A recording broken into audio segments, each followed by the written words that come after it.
Smile test.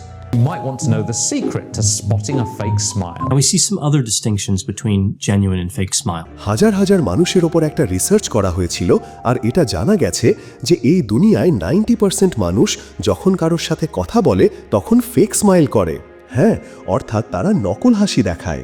তাহলে আসলে কিভাবে বোঝা যাবে যে একজন মানুষ সত্যি হাসছে নাকি তার হাসিটা ফেক? তো সেটারও একটা খুব চমৎকার টেস্ট আছে।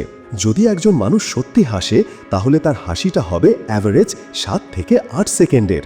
অর্থাৎ 7 থেকে 8 সেকেন্ড একজন মানুষ সত্যি হাসে, যেখানে একটা ফেক স্মাইল শুধু 4 থেকে 5 সেকেন্ডের হয়।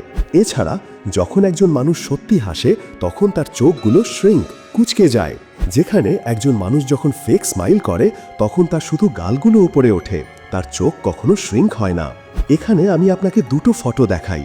এই যে আপনার লেফট সাইডের ফটো, এটা হলো রিয়েল স্মাইল, আর এই যে রাইট সাইডের ফটো, এটা হলো ফেক স্মাইল। আই হোপ এটা দিয়ে আপনি বুঝতে পেরেছেন।